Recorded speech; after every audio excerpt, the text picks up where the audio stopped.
Good morning, everybody. Welcome to the San Benito County Board of Supervisors May 19th regular meeting agenda meeting, and I will invite Supervisor Munzer to lead us in the Pledge of Allegiance. Ready? Salute.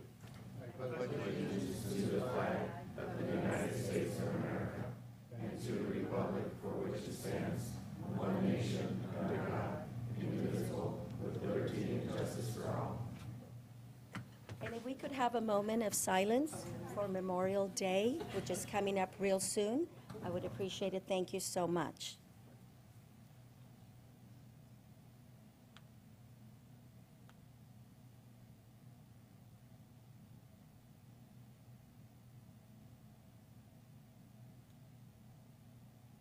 Thank you, everybody. We needed to honor and recognize those that have served. Thank you. Okay, a motion to acknowledge certificate of posting. So move. All those in favor? Aye. Opposed? Motion carries. We have some presentations this morning, and I will entertain a motion to approve both the proclamations. So move. Second. Motion and a second. All those in favor? Aye. Opposed? Motion carries. Thank you. The first one, I would like to invite somebody from the San Benito Health Foundation, if they could come up to the podium.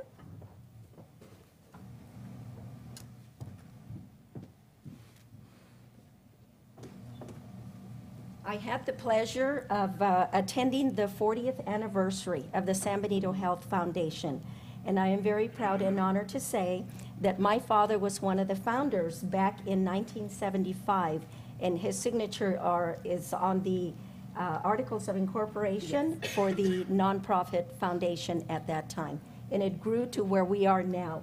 You have done wonderful things for 40 years, providing low-cost medical and dental service for those that need it, and have been there for the community, and I want to thank you. And on behalf of the supervisors, I want to present you with this proclamation honoring the San Benito Health Foundation for 40 years of service.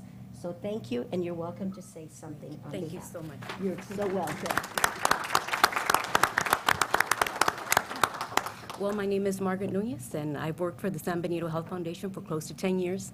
So it's an honor to be part of this community, as I was born and raised here. And thank you. I want to thank you, everyone that attended our celebration last Friday. We will have a community event tomorrow. It starts at 2 and it ends at 6. So everyone here is invited. I actually brought some invitations for you all. Thank you again. Thank you so much.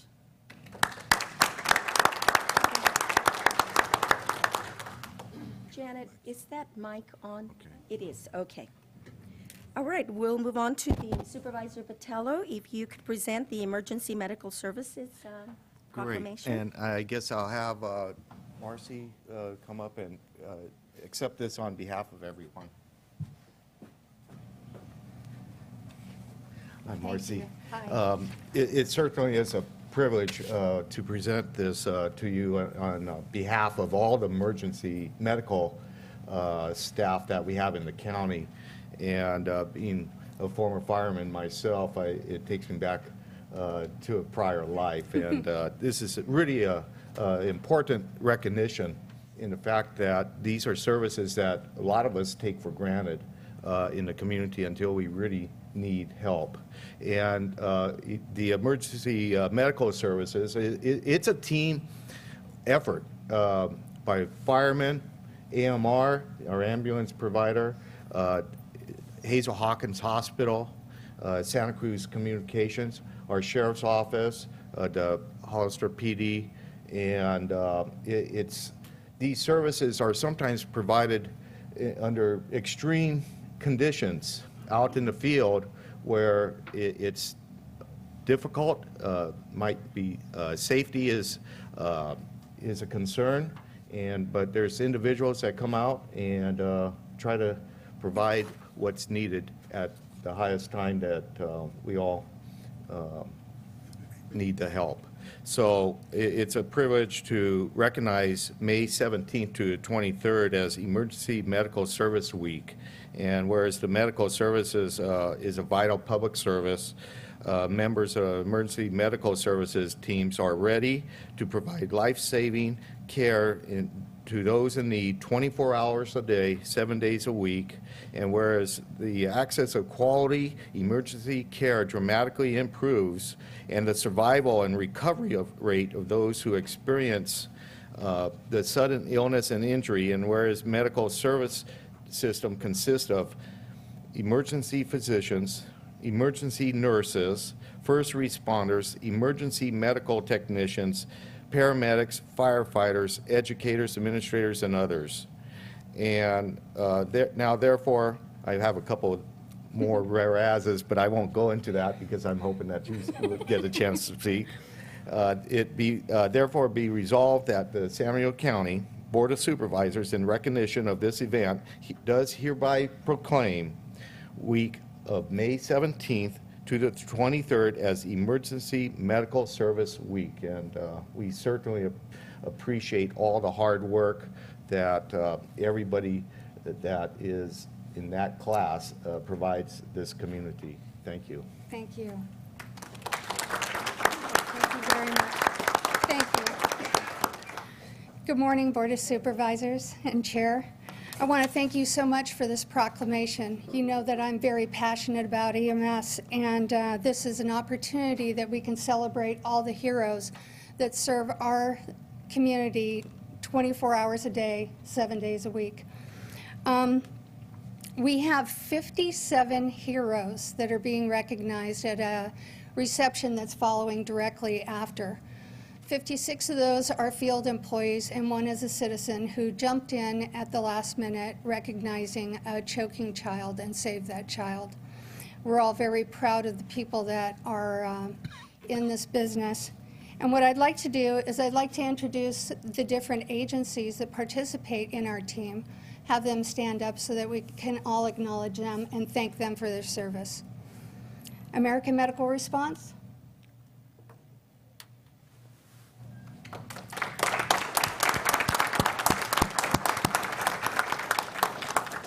Aromas Tri-County Fire Protection District, CAL FIRE, CAL STAR,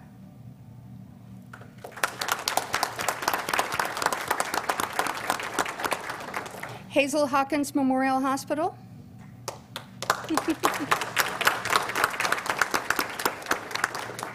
Hollister Fire Department, Hollister Hills State Park and Pinnacles National Park,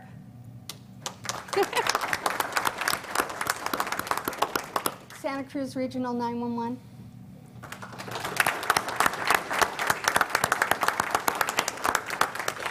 Hollister PD,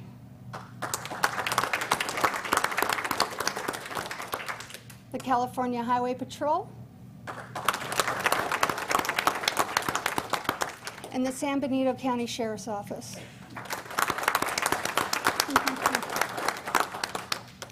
I just want to say to all of you that we appreciate the work that you do, and thank you. That's all.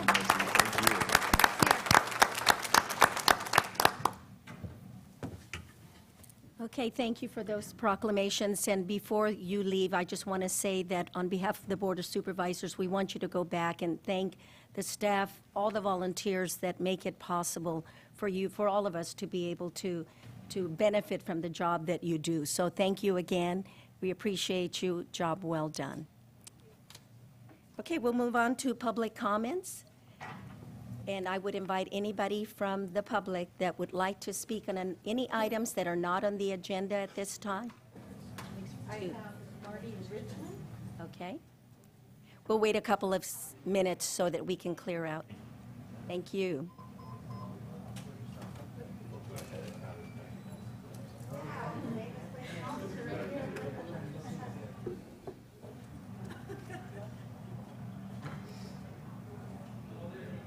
Okay, Marty, you're up. Oh, thank you. I didn't hear my name. We were waiting to clear the, I'm too vague to get a hearing aid, so I was trying to cut my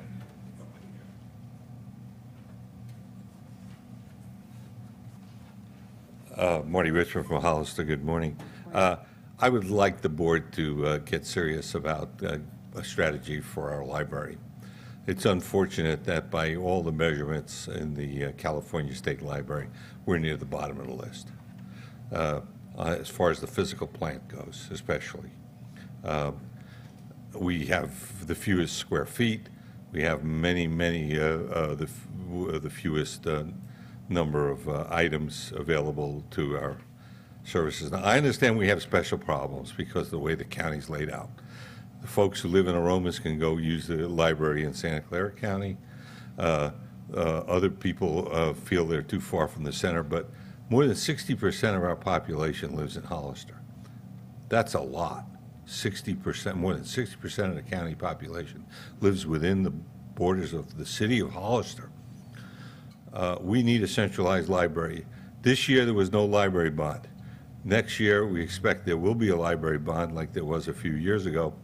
And when there's a library bond, the state will put up 2/3 of the cost of a new library if we will put up 1/3. But you can't wait until they say we're having a library bond and decide to do it, because it takes a long run-up to get ready. You've got to do your needs studies. You've got to have a plan to raise the 1/3 of the cost that you need. There's all kinds of stuff. So I'm encouraging you this year, when we have no library bond, to come up with a plan, some plan. I don't know what plan, but some plan, or maybe even change the responsibility of the library if we're going to give it to the city. If it's only going to be in the city, to give it to the city, and come up with a mutual arrangement on how to pay for it, so that when the 2/3 of the funds are available and they're standing there wanting to give them to you, we can come up with the 1/3 required, so that we can have a new library building and all the things that it entails. Our disadvantaged population, and I don't need a library. I got the internet and I'm older. But our disadvantaged population especially needs a library, because they may have one child out of a handful or 2 handfuls that really needs that extra help that the library can afford. And it would be a pity if they weren't able to get it here in San Benito County. So I thank you for your time, and I encourage you to put that on your list of things to do. Thank you, Marty. Any other speaker cards? Any other speakers from the public that would like to come up? Okay, we'll move on to department head announcements. CAO Espinosa. Thank you, Madam Chair. Yes, we do have a few announcements. One is coming out of our planning department. We have Byron Turner here. He's going to give you an update on the general plan and where we're at with that. Thank you. I just want to let you know we're still on target for the June Planning Commission, July board meetings. We have gotten we did get requests to extend the comment deadline from various entities, and in order to keep ourselves on schedule, we declined to extend the comment deadline. However, I wanted everyone to know that their comments, if they did come in after the deadline, they still become part of the record, and they still will get discussed. We're not required to respond to them in the final environmental document, but they still become part of the record. So if there are people out there who still have comments, your opportunity is not gone, but in order to keep the timelines intact, we didn't formally extend the comment period. So that's the update I have today. If you have any questions, you can let me know, and or give me a call. Just a comment, Byron, thank you for doing that. I think you know where this board stands in the timeline, so I appreciate that you didn't extend it, but I also appreciate that it's open for people to comment if they would like to continue to do that. So thank you. Any other questions or comments from the board? No. Okay, thanks, Byron.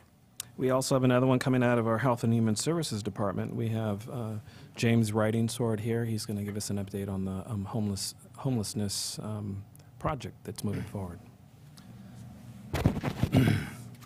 Well, first of all, good morning, Morning. and go Warriors. Yes. A year ago, February, I attended the Intergovernmental Committee, and at that meeting, they asked if Health and Human Services would take the lead in solving the homeless issue in San Benito County. I remember clearly saying I thought that Solve was a kind of a difficult place to get to. If you look back over history, you know, you see that we've always had poor people and homeless with us, no matter what society we're in. However, we've made a great deal of progress. And yesterday, thanks to Joe Horwedel, we were introduced to the architects that the county has engaged to help us in that process. They gave a really great presentation, and one of their team members is from San Luis Obispo, where they've gone through many of the same things that we're facing right now. So I think that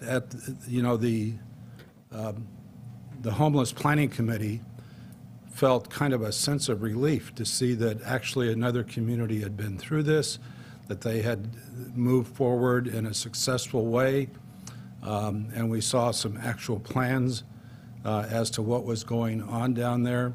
So it felt like we kind of turned a corner in working on this issue. And again, I want to thank Joe for bringing the architects to us. So that's our update for today. Thank you very much.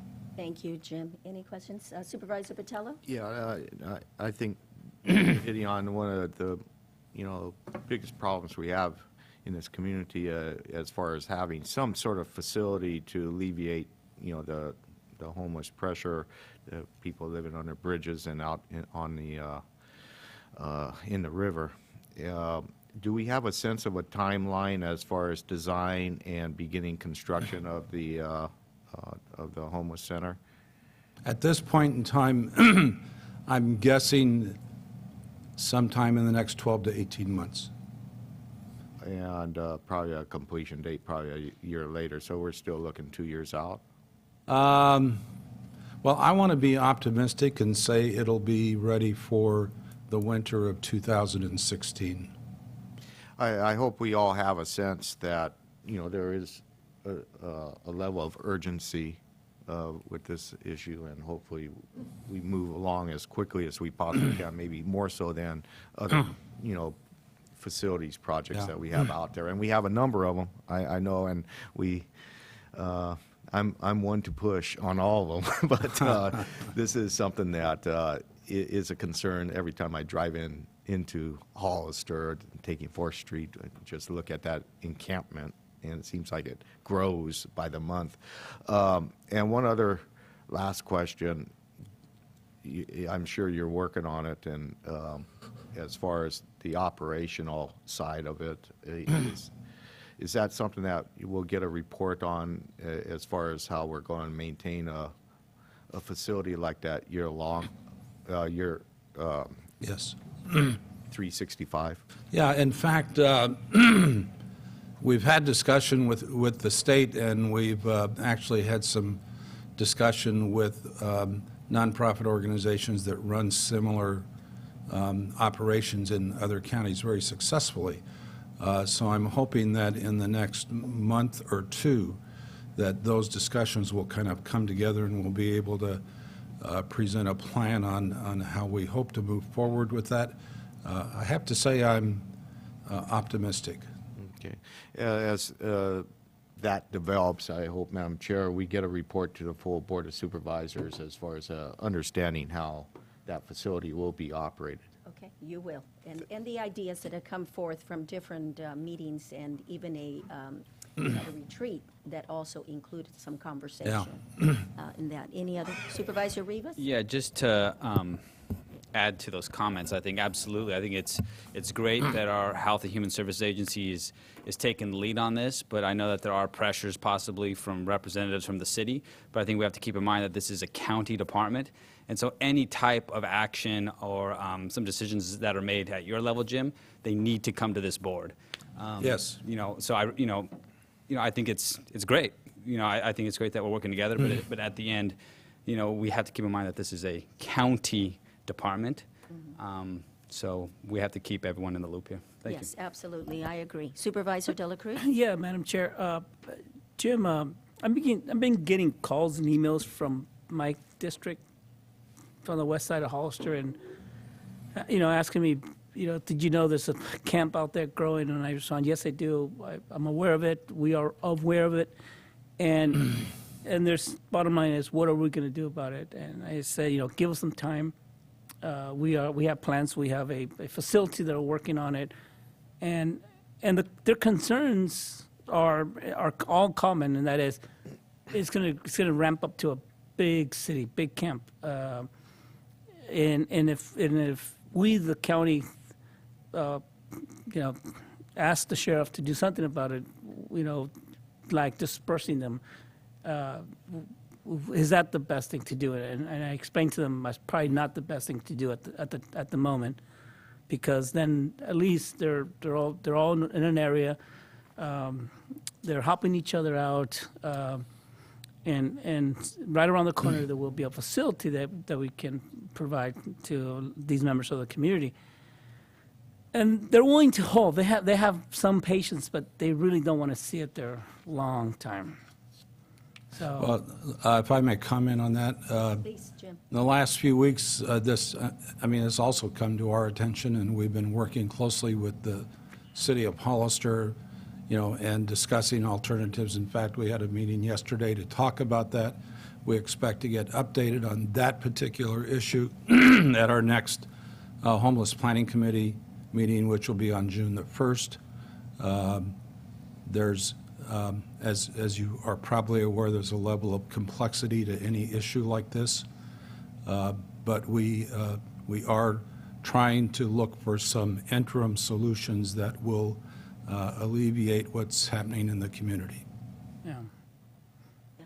Okay. All right. Okay, Thank you. thank you. Madam Chair. Jim, thank you so much. I want to thank Jim and Joe and Enrique, because yesterday's meeting was an incredible, step in the right direction in looking to see what are the possibilities for San Benito County. These architects have a lot of experience, and they shared with us a building that they have already planned. It's too big for the money that we have, but certainly it can be scaled down. Stakeholders are very dedicated, so I think you're going to see this movement for a homeless reporting center become real in the next couple of years. So we'll keep you posted, and I know Jim will make every effort to make sure that that's information is shared with all of you. Supervisor Munzer? Again, in vain, in what Supervisor Botello and Supervisor Rivas said, is it too early to agendize this for a meeting in June and have a full report on where we are? Sure. We could give the board an update at one of your meetings in June, if that's what you'd like. Why don't we plan it for the second meeting in June, if And that's again, okay? and it could be even July, I just said Yeah. June. I but- think the but second we- meeting in June, because we have, we'll continue to meet. We're going to have another meeting June, the beginning Okay. of June. So we will always have information to share. So I think that's doable, Jim. Sure. We can plan on that, and we'll have a discussion about that at our next meeting. But we will begin to put a report together for the second meeting in June. Okay, very good. CAO? Yeah, I was just pondering and thinking of the schedule. We have obviously our budget hearings on the 15th and possibly roll over on the 16th. Our plan is to complete that on the 15th, but it should be fine. It should be fine. And again, if it's the first meeting in July, that's fine. I just think, before it gets too far Yeah, down the road. sure. maybe to have a- Yeah, you know what, thank you for that reminder. We do have staff very dedicated Yeah. to the budget, and so I think if we move it to July, it would really serve us that's- better, give us a Sure, little more time, and absolutely. give staff more time to prepare. Yeah. So July, the second meeting in July probably would be the best. Okay. Okay, is that okay with the board? Okay, we'll do that. Thank you for that reminder. Thank You're you very absolutely much. right. Thank you, Jim. One other item that came out, or that came out of administration is on May, the governor actually had his May revise, and we actually were fortunate enough to make that on page 80 within his revise with the ERAPT issue. So that was good news for us. The next phase of this is going to be going through the securing it within the legislative budget process. So I just want to give thanks to Supervisors Barrios and Botello, Assemblyman Senator, and SEIU and staff for their work on that, because that's a big win for our county. Hopefully, it'll get finalized here in the next month or two. Yeah, thank you. I wanted to do the happy dance when I heard that, but I know that there's another step. Supervisor Botello, you and I both know that this is, but it's a step in the right direction. So I was very pleased to hear that. Yeah, this is as far as we've gotten. So I'm pretty optimistic at this point, and hopefully we bring it home. Yeah. Hopefully, too. Thank you. And one thing to consider is that, we actually are in 2 tracks right now. So this particular one that came out is in the DOF, so it's within that side of it. We also have AB 440 still tracking. We're not going to pull that until we make sure that one's finalized. So Okay, good. just want to make sure the board's aware of that. All right. The other one we have out of administration is also a new employee. I wanted to introduce to the board and to the public our new clerk of the board, Louis Valdez. I'd like you to step up to the podium and say a few words. No pressure the first meeting, I suppose. No. Madam Chair, members of the board, I'm very pleased and very excited to be here as your new clerk of the board. I've had a chance to speak with some of you this morning, and during the interview process, we attempted to do that electronically. But I'm very excited to be here and looking forward to working with all of you. I am at your service, and we've got lots of great ideas moving forward. Janet and I are going to put our heads together and try and make this work as best we can. We're going to build on the excellent foundation that we have, and hopefully we'll move forward as quickly as we possibly can. So thank you all for the opportunity, and I'm excited to be here. Thank you for joining us. Welcome to the San Benito County family. And I can't cheer for the Warriors because the coach went to the U of A and I went to ASU. So, but no offense to the Warriors fans. We need to talk, Ray. I love those friendly battles. Yeah, they're great. Okay. Anything else, Ian? No, that's all the announcements. Okay, I'll bring it back for board announcements, and I'll start with Supervisor De La Cruz. Yes, thank you, Madam. I have no announcements. I took a little short leave of absence from our great community here for about 10 days. I do have one question, and I see Joe on the audience, and so before I left on my wife's and I's vacation, I asked Joe one question when I go, Joe, when I come back from my vacation, I want the answer. Joe? Uh-oh. So we have opened the code case to go deal with the weed abatement. So we are off chasing out of that. And I was just talking with Stacy today. She's been out on medical, but we're working through that. So we will go and get the weeds chopped down next to those homes because it's not acceptable the way it is today. Okay, if you need my service, I will do it on Saturday or Sunday myself. I don't want a workers' comp claim, so we'll take care of it. So I will go back to my constituency out in that part of the neighborhood and inform them that give us about a week or two and we will take care of it. Yes, we're off on it, so. Okay, thank you, Joe, I appreciate it. Thank you, Madam Chair. You're very welcome. Supervisor Rivas? Yeah, I don't have any announcements. I just want to thank staff. A couple weeks ago now, I worked with the CAO and Dina Bice and other department heads they were able to work together and coordinate a visit from a high school group. It was a really educational experience for the students, so I just want to thank them for organizing that. So, thank you. Okay, Supervisor Botello? Okay, thank you, Madam Chair. Today I decided to wear my green tie. It's still Mental Health Month, and this is a nice Portuguese color, and so that's why I decided to wear it. Good for you. It kind of matches my outlook of life. But I also want to say something positive. Our Public Works, I ran into a couple of my constituents that have a tendency to ride me about the condition of roads, and they actually were very positive for once, and they said that, we haven't had to give you a call lately because they're doing a good job, filling the potholes, and this goes up the Salinas grade and as well as fixing approach onto in Aromas on a bridge. So I just, when I hear good things, I want to pass them along, and hopefully our director passes it on to our road crews. So they're out there working hard. Thank you. Thank you. Supervisor Munzer? Thank you, Madam Chair. I just want to mention that I, too, was able to attend the San Benito Health Foundation 40th year celebration, and it was an excellent dinner program, very informative, and I was pleased and honored to be able to attend that. And I also want to announce that I was able to attend the open house at the Esperanza Center. And Alan, you got a great staff there, and they're doing a fine work. So, thank you. Thank you so much. And I mentioned earlier that I did attend the 40th anniversary of the San Benito Health Foundation. Excellent job of bringing people together. And it was a wonderful program. A lot of history was brought to light, and it was wonderful to be there. The celebration was very festive, and I thank you and want to thank your staff for all the hard work, and please let them know that we're appreciative of what you bring to this community. Supervisor Munzer? Thank you. And I actually remember one of the speakers was a board member of the Central Coast Alliance. Yes. And he made the commitment of trying to work with the board to get San Benito County on board with the alliance. So we hope that will pan out and be successful.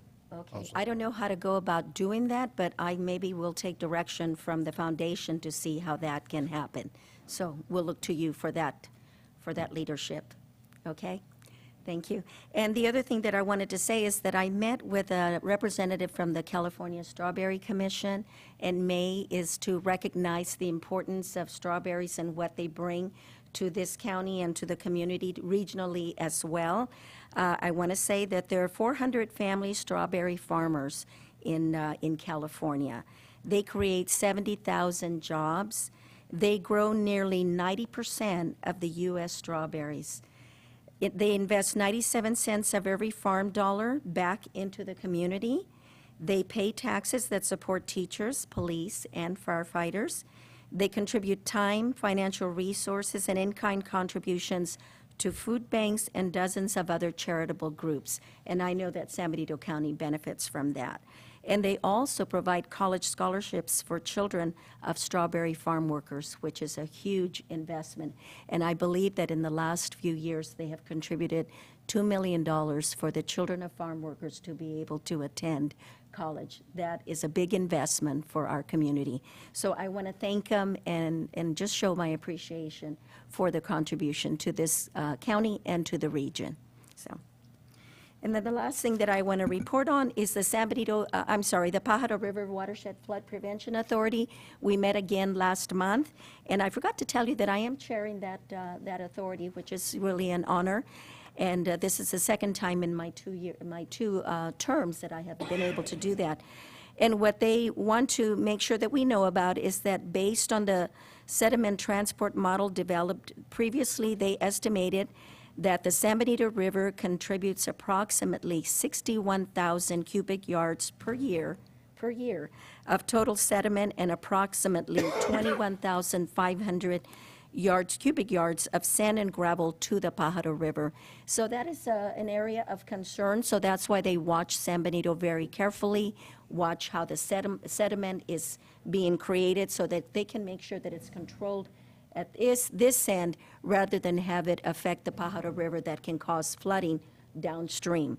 And so the San Benito River's relative annual contribution of sand and gravel to the Pajaro River is estimated to be approximately 63%. So that's huge. So we're paying attention to that. They have done some work, and so that we'll continue to pay attention to San Benito River as a contributor of the sediment for Pajaro River. So thank you.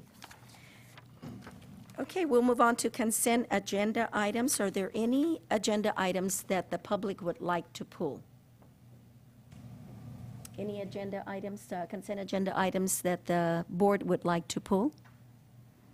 Nope, none at this time. I would then entertain a motion to approve consent agenda items 1 through 19. I'll make a motion to approve the consent agenda. Second. There's a motion and a second. Any further discussion? All those in favor? Aye. Opposed? Motion carries. Thank you all for attending on this. Regular agenda items, I will start off with item number 20, CAO Espinosa. This is in regards to a potential sales tax initiative. Thank you, Madam Chair. Yes, this is our first item on our regular agenda.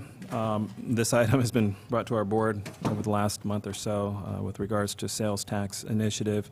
The board requested the intergovernmental committee members to discuss this at the intergovernmental committee, which we did discuss that this month, the first Thursday of the month. And out of that discussion, there was a presentation that was provided again by Sarah, our management analyst. And the consensus out of the committee was to move forward with a 1% countywide initiative. The city of Hollister also discussed, again, this is not the council, but it was just the representatives there at the intergovernmental, that they would repeal their current initiative of 1% and go through a sharing with the two cities and the county. That would then free up some more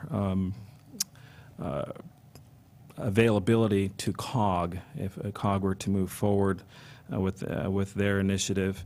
We didn't really discuss, we discussed dates, we discussed June and November and possibly having one go with 1 month and then the other go with the other month. So it would make sense then to do the sales tax initiative in June with the cities and the county, and then COG thereafter, knowing what would occur if it were to pass or not pass with the repeal. So that was discussed. I wanted to open this up to the committee members, Supervisor Margie Barrios and Supervisor Jaime de la Cruz, to discuss their thoughts with regards to that, the conversation, and also, too, we have Sarah here to talk some more if need be, or to share any timelines or anything else that the board would wish to look at. Yeah, and I think the timelines would be important for Sarah to share with us so that we know what we're up against. But yes, our CAO is absolutely correct. From the intergovernmental, I know that one of the concerns was that the sales tax would be too high if we add the 1.5%, and then with the city having their one. But what they would do, 1%, I'm sorry, to 8.5%. That's where the 0.5% came in, the 1% to 8.5%. But the city has absolutely said that they would repeal theirs if this one passes, so then everybody is on equal ground. And they would sunset it at the same time that the county would sunset theirs. We're looking at anywhere from 7 to 10 years. Those are the initiatives that do pass. But this, and also that there would be language, we all agreed, and we would like to recommend that there would be language on the ballot to set up an advisory and oversight committee to be transparent as to what will happen once the tax is collected. So that would be part of the language. There would be a question on the ballot. Madam Chair, if I could ask a question of yourself and the committee. You may. Was one of the options discussed perhaps doing a dedicated special tax for transportation, splitting it maybe 0.5%, for instance, for transportation as a special tax, and 0.5% maybe, as I know some of our leaders are, would like to have a more flexibility with the general tax? Was that, kind of something that was kind of kicked around? Or? Yes, that has always been kicked around, and it has always come back to a 1% or a general tax rather than a special tax. So yes, that has been considered, but it was pretty much consensus that it was preferred to have a 1% sales tax increase. So would the wording for both the city of Hollister and the city of San Juan to rescind their sales tax initiative be in the initiative? Yes, it would be. The wording would be there? The wording Well- would be there. Well, no, madam. Yes.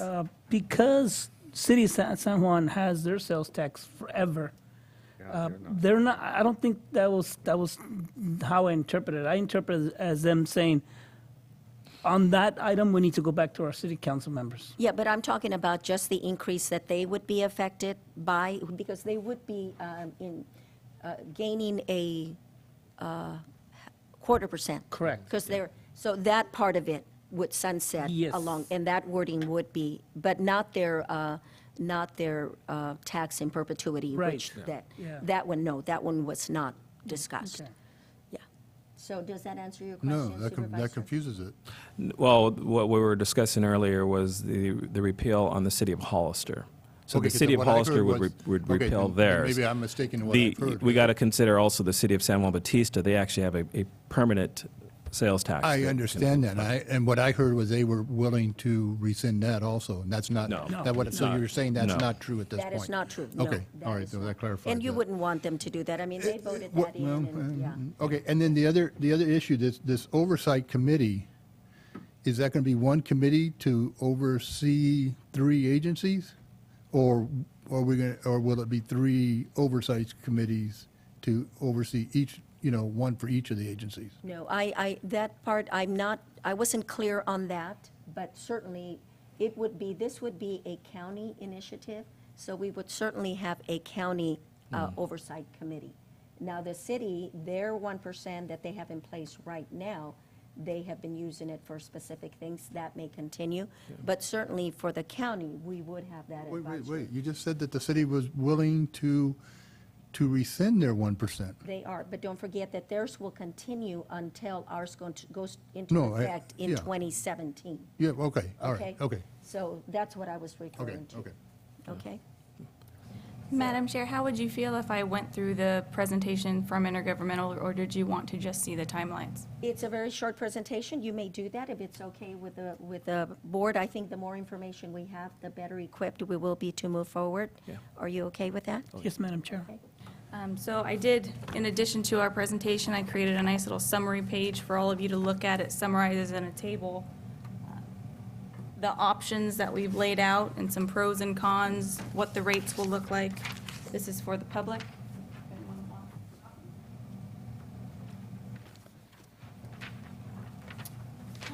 And if you would like, this basically summarizes the options. I don't know if you want to walk through this together first, or I can go through it. We'll go Yeah, through it. just go Okay, through it, and so- then we'll have questions as you move along. Yes, so this was the intergovernmental meeting presentation. The question was, is it going to be a 1% countywide, all of us together, or not? Some of the questions we went over and answered were whether or not, if we had a general tax that had a tax sharing agreement splitting a piece of it to COG for roads, would it become a special tax rather than a general?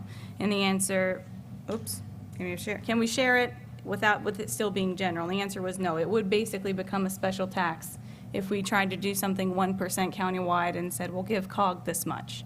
No longer would be general. It would require 2/3 supermajority vote.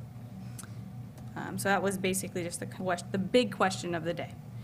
Some other questions that I kind of put out there during this meeting that I don't know if we answered or not was, can the counties and cities agree to an advisory question together? Because you have to remember, if we are doing something countywide that's split among the cities, and we did something like an advisory question of 50% to public safety, would we all agree to that should be the question on the ballot, and whatever that split is?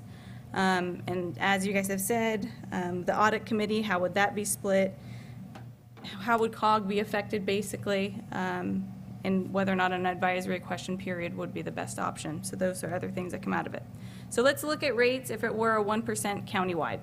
Basically, the city of Hollister would be 9.5, the county 8.5, and San Juan Bautista 9.25. In April of 2018, Hollister is supposed to lose their 1% add-on and go back down to 8.5.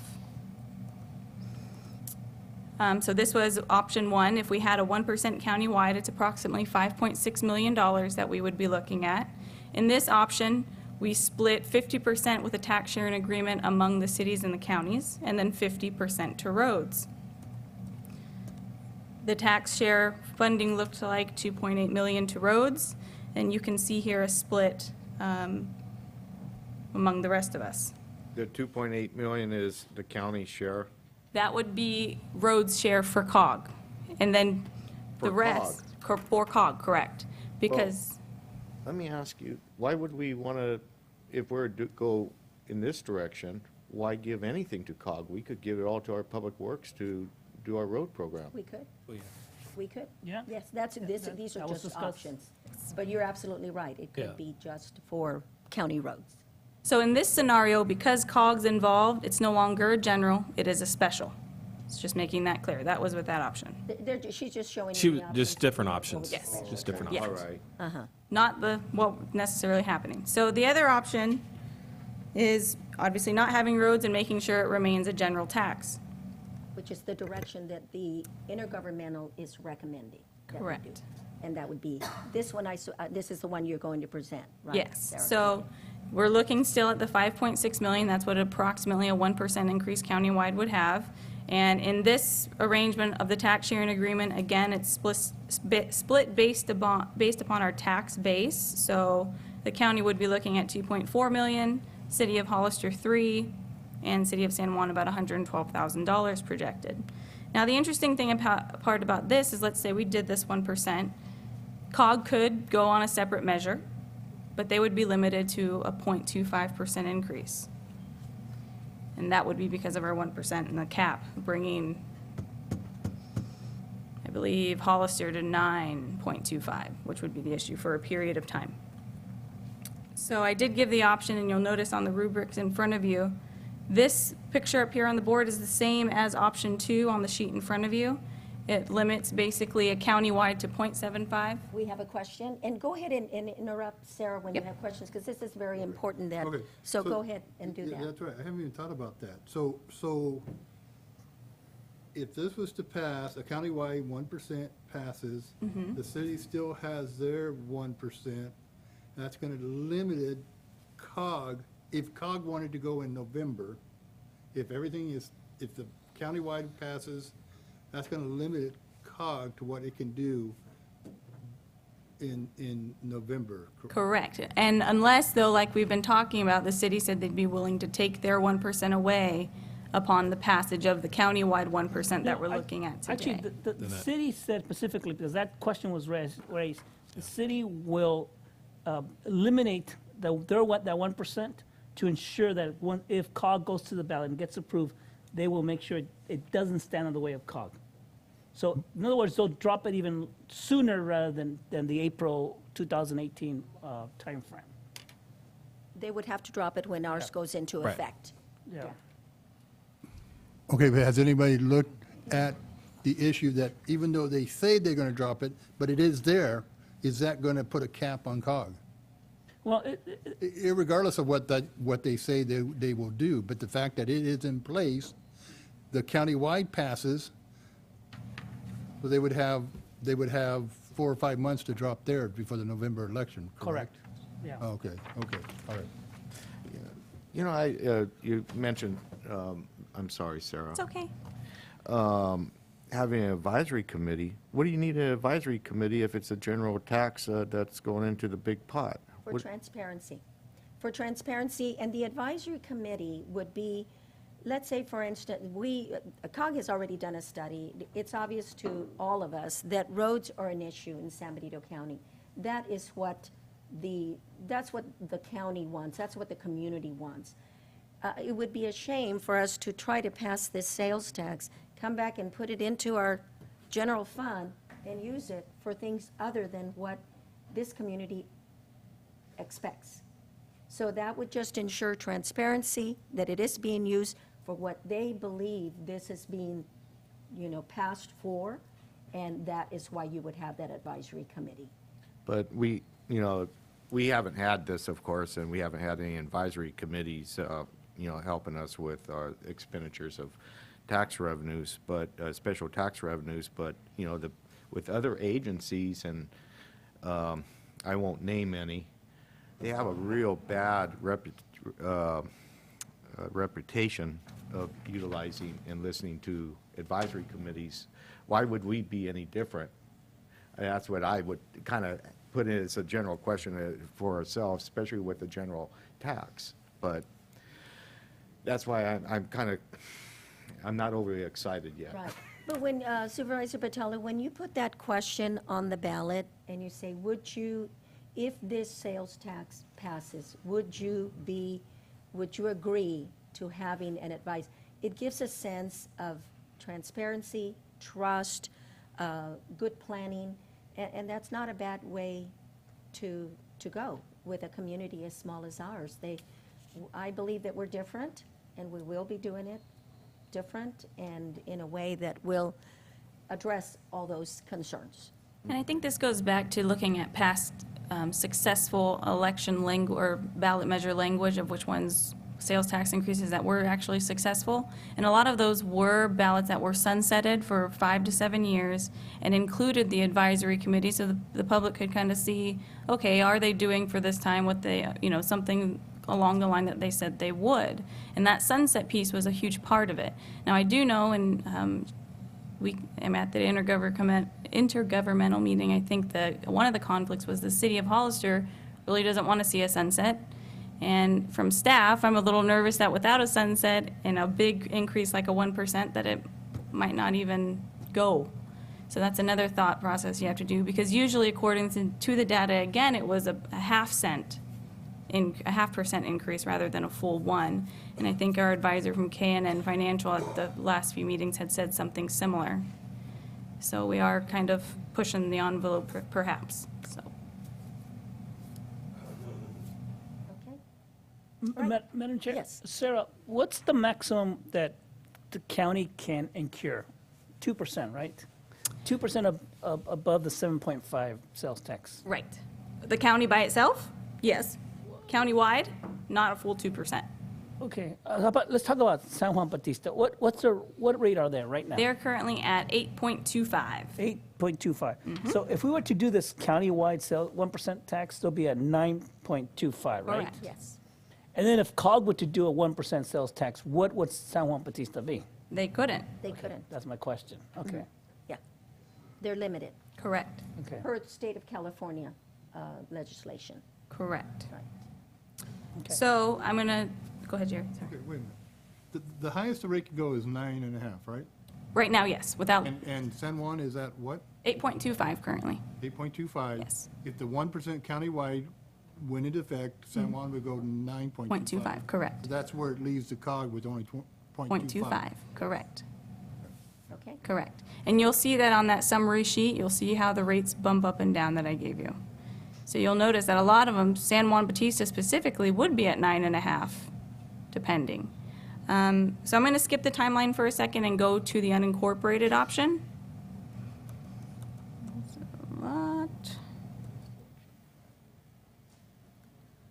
So if we did an unincorporated, either 0.5 to 1%, we could just pick something. It would allow COG, obviously, it would be 2 separate measures again, but COG would be able to do from anywhere from 0.25 to 1% truly, because ours wouldn't affect the rest of the cities. So we would be looking at about 1.1 to 2.2 million, no tax sharing agreement because it just goes straight to us. The auditor collects it, we get it. And COG would be looking at about 2.8 to 5.6 million potentially if they tried to do a 1%. So you can see on your spreadsheet, pros and cons there, That was option 4, Sarah? correct? So just another option. I don't know if you guys want to go over the options on the page, or I can go back to the timelines perhaps. The timelines would be good, Okay. Sarah, at this time, if that's okay with the board, so that you can see what we're up against if we decide to go this direction. Okay. So the blue dot, if you can see it, that's where we are. That's this year. End of the fiscal year is approaching. Nobody panic. These orange highlighted for January 2016 and February, I've highlighted because that would be important months for staff to be working on what needs to go in place for the upcoming elections. So these next 2 flags are June 7th and the November 8 elections. And all these gray ones are the milestones for staff to complete. So you can see that by March of 2016, we basically need to start having questions written, legal needs to start having analysis done, for the ballot measure, et cetera. So as Ray had mentioned, we could be looking at the June 7th or November 8th meeting, let's say countywide going in June and COG going in November. whichever way, and those orange dots. And you can see here, in 2018 is when Hollister would be dropping theirs if they didn't drop it before. But considering that, it would adjust the rates significantly and be very helpful. So this time here from July 2015 to 16, I would think would be kind of the workshop, town hall meeting timing, because January 2016 is really when staff needs to start having some true answers. A tax sharing agreement would need to be done prior. So I hope this kind of helps in what the summer months and upcoming months before the holidays are looking like for everybody, if it's to be successful, because it is around the corner. But it does look like there is at least still some time for planning come July for those campaigns. Any questions of Sarah? No. Sarah, thank you. Sure. Hope this helps. Yes, it does. helps me, It does so, help a lot. okay. Let me go ahead and open it up to the public for comments, and then I'll bring it back to the board. Comments from the public? Okay.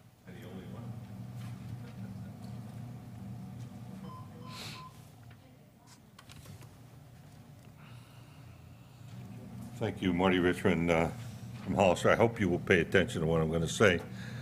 I'm going to stick to my guns, and I'm glad that this includes a provision for leveling the tax. I said I would support it if it included a leveling of the tax, and I will support it if it includes a leveling of the tax. However, you are never going to be able to explain this to the electorate. You can't even hardly track it yourselves. You are not, there's too many stuff hung all over this thing. I happen to agree with Supervisor Botello. It's an uncomfortable position for me to be in, but I happen to agree with him. These advisory councils are just phony stuff that people do to get stuff passed. They have no. If it goes in general fund, you can do whatever you want with the money, and people do whatever they want. The second thing is, what makes you think that the city of Hollister can repeal their tax whenever they feel like it? This tax was passed in an election. It has a sunset date. They can't just come, the mayor can't just walk in and say, I decided we're not collecting the tax and we're not going to use the money. This is something the people of Hollister voted for. The third thing, trying to balance this out by having a tax sharing agreement in the long run is the right answer, but trying to fix it so it works in the short run, when it might be all overlapping, I just don't see how you're going to get, the electorate's going to look at that and go, I have no idea what we're doing. That's my opinion. And I don't care if you have 50 meetings. It's too complicated. There's simply no reason for it.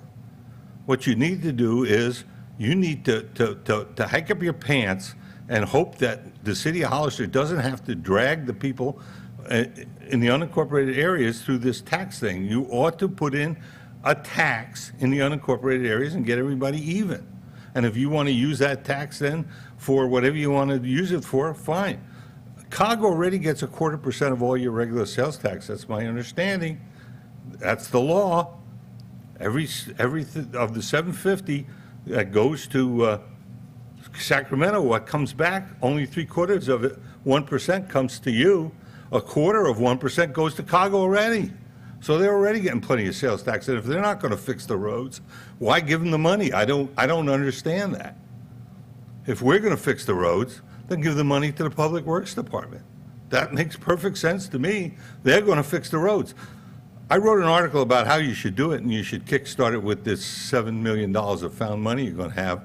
And I got an answer back from a guy who lived in Aromas, and he said I could support a tax if I ever thought I would see anything from it as far as roads are concerned. And I'll wrap up with one thing. The people who live in the county, unincorporated areas, do not think they're getting anything from this. They do not believe that you have a plan to fix their roads. And I've never seen it, and I don't live there. Thank you for allowing me to run over. If you want their support, you're going to have to put a road fixing plan in place so they know what they're going to get for their money. Thank you for your time. Thank you, Marty. Any other comments from the public? I have to say that I don't agree with Marty. I believe our voters are smart, and I believe that if given the information correctly and presented timely, that they will understand it, just like I am understanding it.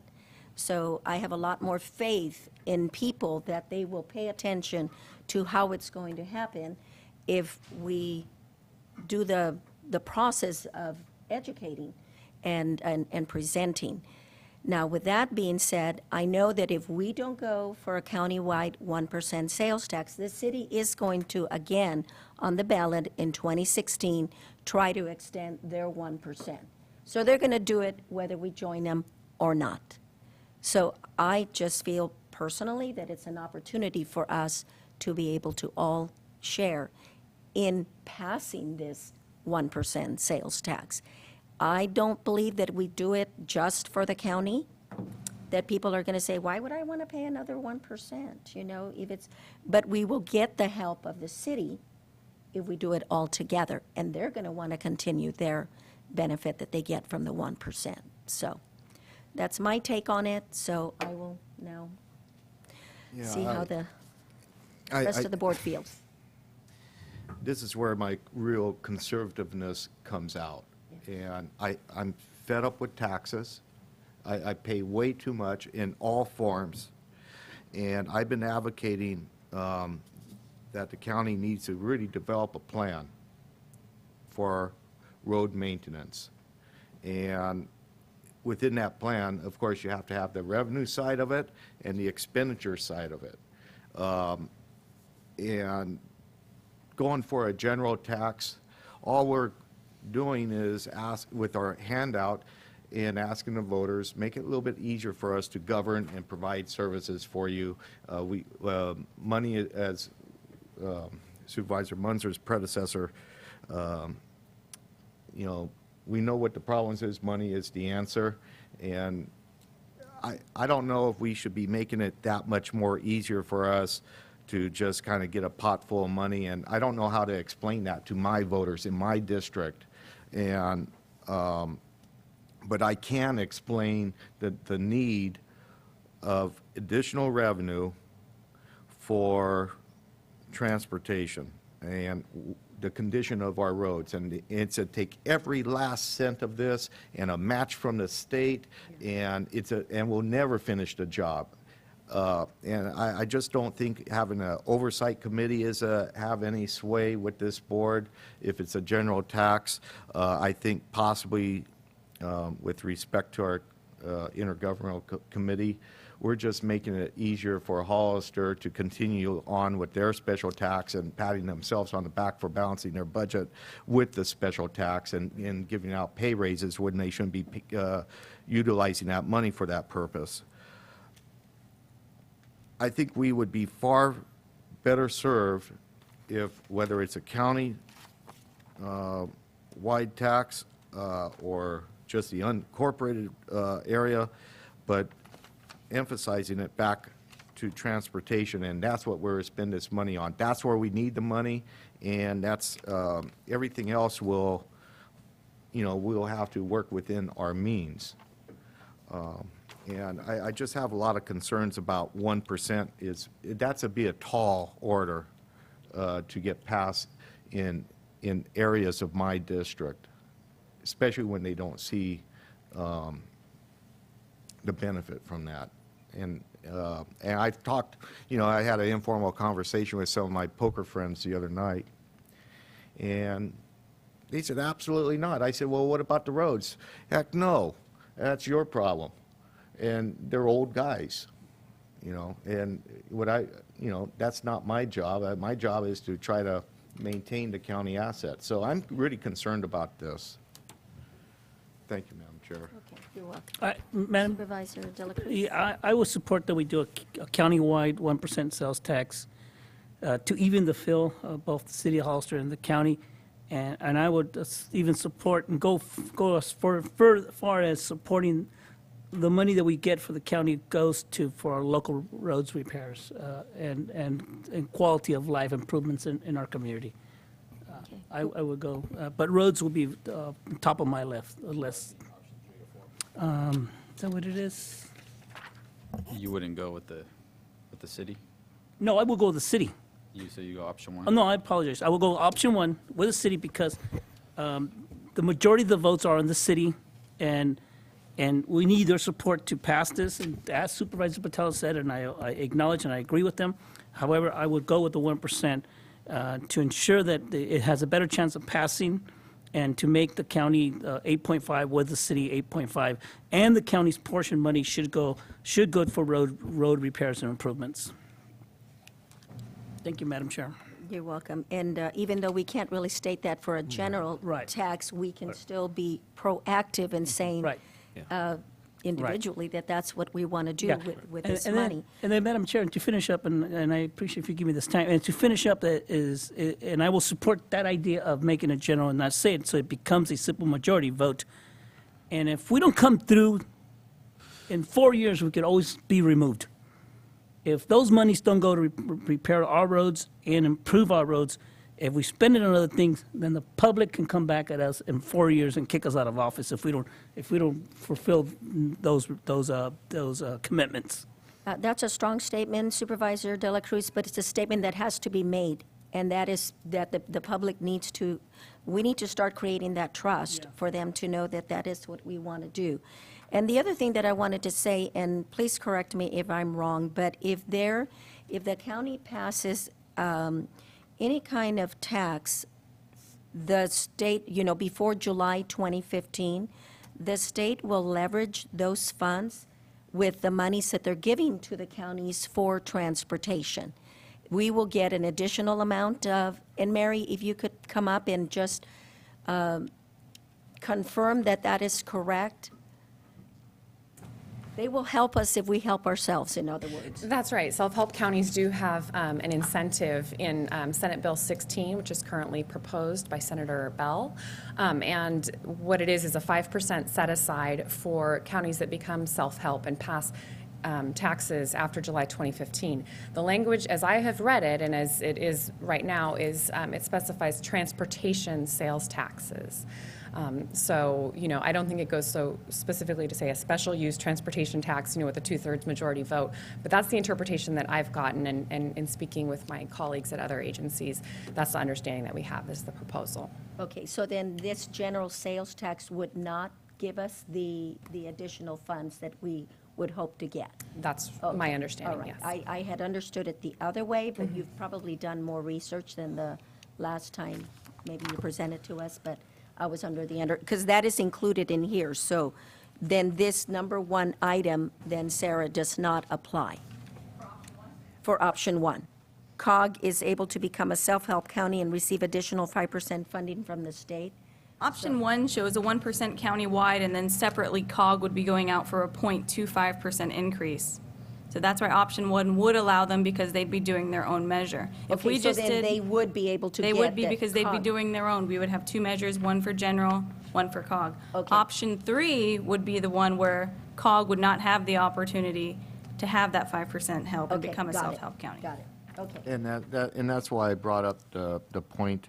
I think that's just, I think 1% is too much, but if it's split out, a 0.5% for transportation and 0.5% for whatever you want to spend it on, and let the voters decide, that makes more sense. But for COG to go out and try, after, 1% is on the ballot, I just see both measures failing. I really do. But maybe if we split it out, that would be a lot more attainable than the way it's structured here. Okay. All right, and then Supervisor Rivas. Yeah, so, I have a couple comments, making some notes, and, what's that saying? Fool me once, shame on you. Fool me twice, shame on me. My whole thing with this is, prior to me even being a supervisor, in 2007, I helped the city of Hollister. I think I was even a campaign manager to help them pass a sales tax back then. It was 2007, 2008. And we did. And I honestly believed that we were going to use that money to improve the services within the city, that we were going to improve our quality of life. Unfortunately, nothing ever happened with that. we didn't have any major improvements with that tax money. That's why I didn't support the tax when it was before us in 2012. I voted no for it. And I'll be hesitant to vote for it again because, unfortunately, this is a sales tax that the city needs to balance their budget. You know, they're not going to do anything to improve my quality of life in the city of Hollister. And I think in reading all of this is confusing. You know, I think Marty is right. I think that, you know, voters, you know, are, you know, intelligent, you know, but, you know, a time comes when voters says, the hell with this, I'm voting no. Just because I don't have the time to invest. And I've invested a lot of time in this, and I think I have it, and then I hear something from staff, and I don't even know what the heck's going on now.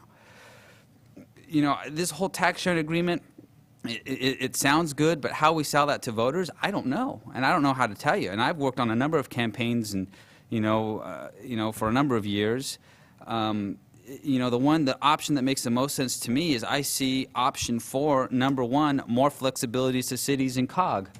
You know, I think that we need to an approach that's going to create flexibility for all agencies. If the city of Hollister wants to go and renew their tax and go out and put out their pretty pamphlets that they're going to improve, you know, the services in the city once again for a third time in the last 10 or 12 years, then go ahead, you know, but you're not going to fool me a third time. You know, and I just think that, you know, bless them, they can go ahead and do that. But as a county supervisor, when we're talking about rural counties, I think a lot has been said about leveling the playing field, and I absolutely agree with that. I think that we need to you know, chart our own course, and that we need to pursue our own tax. And where we dedicate those monies, I have no idea because we can't make that determination up here. But, you know, I think transportation, sure, would be fantastic. I think economic development and supporting the good work that the Chamber of Commerce is doing now. I think, you know, if we dedicate some of that money to that effort, I think that, you know, would be a great investment. But as far as all this stuff, and, you know, I really appreciate the time that's been invested, you know, by our 2 supervisors. But this stuff is really complex. It's really confusing. And I just think that what makes the most sense is that we chart our own course, we pursue our own taxes. So I can't support option 1 or option 2 and working with the cities. I just think that as a county, we need to go at it alone. So thank you, Madam Chair. All right, any other comments? For the sake of bringing this to conclusion, Supervisor De La Cruz, you made a comment that you would support. Could you do that in the way of a motion? Sure, yeah. And then if, you know, this way we know what our options are and where we're going to Correct. go from here. Got it. I make a motion that we support going with a countywide sales tax of 1% in the interest of making the playing fields even with the city of Hollister and the county of San Benito. Okay, I will second that motion.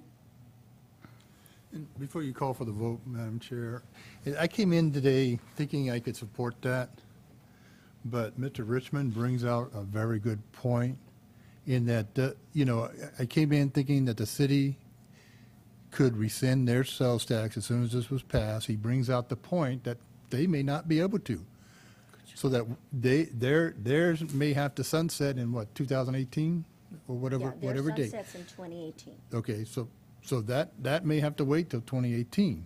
I also came in here thinking that San Juan was going to rescind their sales tax, and I'm hearing that they're not.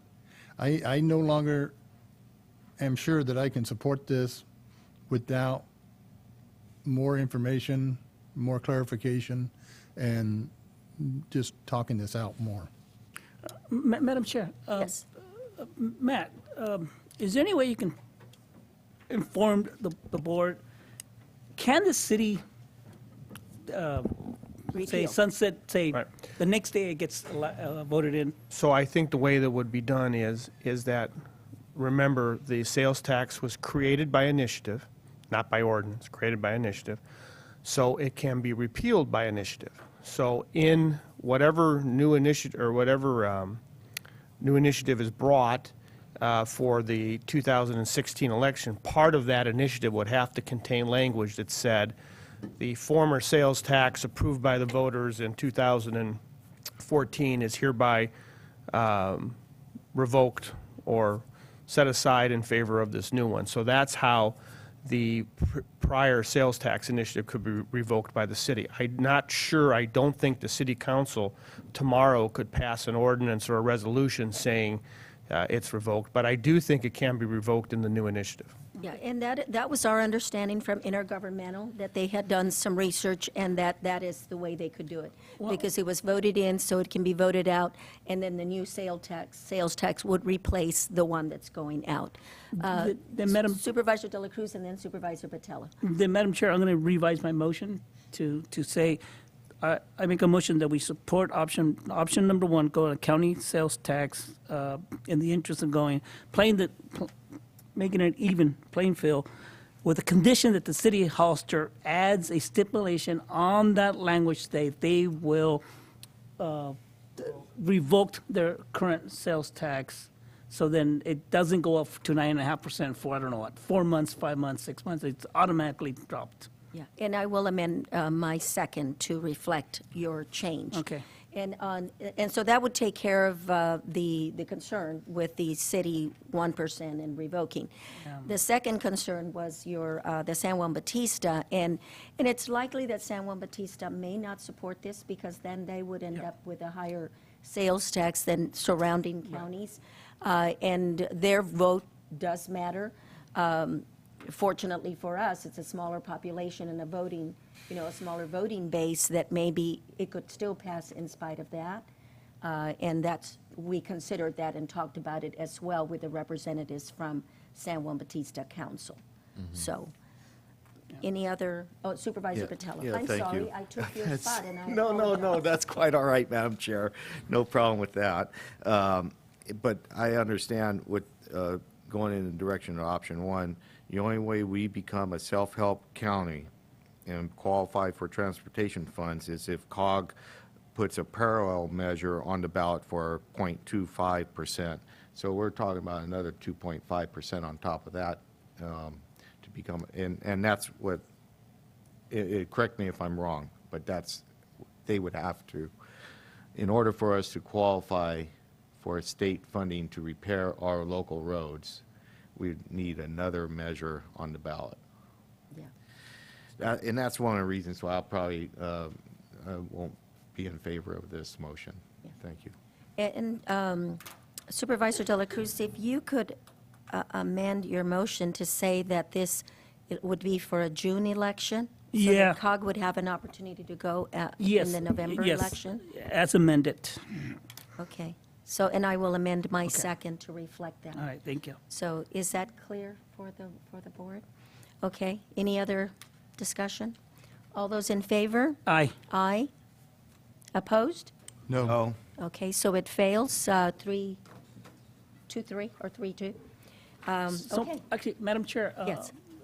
So my marching orders to intergovernment now is, we don't want a partnership with the intergovernment city house. That's my understanding. That is correct. That's my understanding. Okay, That fair is enough. correct. Okay, but if we can go in another direction, if we feel at this time, I mean, we are open for another direction at this time. Okay. So, well, Madam Chair, now, the two members of the two representatives from COG, what time frame are we looking at if COG's going to do, if the two members of COG want to push for a sales tax? A time frame that we put together something that works. It doesn't make sense to do something sooner just to get it done and have it fall the way the TOT tax fell. But we should have a plan to address what's needed. And, the dialogue with Hollister doesn't end there. We're not voting on that. It's just that there's some real problems with just doing the 1% and just. No, and that's what we understand, that we're just going to say that we're not going to partner with them on the 1%. Now, keep in mind that they will move forward. They will be, we will be competing with them, in other words, in either the June or the November election, because they will put it on the ballot to continue their sales tax. That's exactly why I asked the two representatives from COG, is that now that we gave the official statement that we will not partner with Hollister on the 1% sales tax, they will now most likely go forward with their own 1% in the city of Hollister. And we'll be competing with, Yeah, and we'll compete instead of together. together, we're going to be separate, so. Well, I agree with Supervisor Rivas, is that, we should strive to level the field to a degree, but the city of Hollister, if they think that people are just anxious to continue the increase of the sales tax, they're living in a bubble. Just to, people aren't going to keep just throwing a blank check and do whatever you want if they feel that there's a tremendous amount of waste and not addressing what some real needs are. And from our survey, it does show that people are concerned about the roads. They'll pay to fix the roads. And if we could go forward with a special sales tax, maybe split this 1%, and if they can't balance their budget without that special 1%, they have to look internally as far as what their problems are. My suggestion, we go back and have a special tax that addresses roads, go for the 2/3, see what happens. And if we feel that we need 0.5%, I think Supervisor Rivas brought out some good points. We heard a speaker talk about the library earlier as well. Maybe that 0.5% is dedicated to the library and economic development. We don't need it to balance our budget. We shouldn't be using a special tax to balance our budget. And approach it in that manner. And that's improving quality of life, improving opportunities in this county. That's what how we sell that half percent general tax, and educate the folks that we need the other half to qualify for state funds to get more leverage to get our roads fixed. That's what I support, and that's what I'm a push. Okay, Madam Chair, Yes, I sir. don't want to prolong this, but how we go about it, because I'm listening, Supervisor Patel, and it seems like it's actually two sales tax, or maybe it's just going to be one sales tax in which certain dollars will be go to transportation, because it can't really say COG, right? Because then automatically it triggers a 2/3 votes, and then the other half will go to. Oh, it's automatically a 2/3 votes. It'll be I'm a not scared of two-third that. vote. Okay, it'll be a 2/3 votes. I'm not scared of it. Okay, so it'll be unincorporated area right. on a 2/3 votes, Yeah, no, No? countywide. countywide. And, Hollister does the same thing. 0.5%, they need for their roads and utilize. The other 0.5%, they could balance their budget. And we take our 0.5% and we do economic development and perhaps, some funding for like a library project or something. Do you like those ideas, what you just said now, that I take it back to the intergovernment committee? Because what I'm taking back to the intergovernment committee is there's just no negotiations on the 1%. One of, oh, I'm sorry. That's the wrong message to send.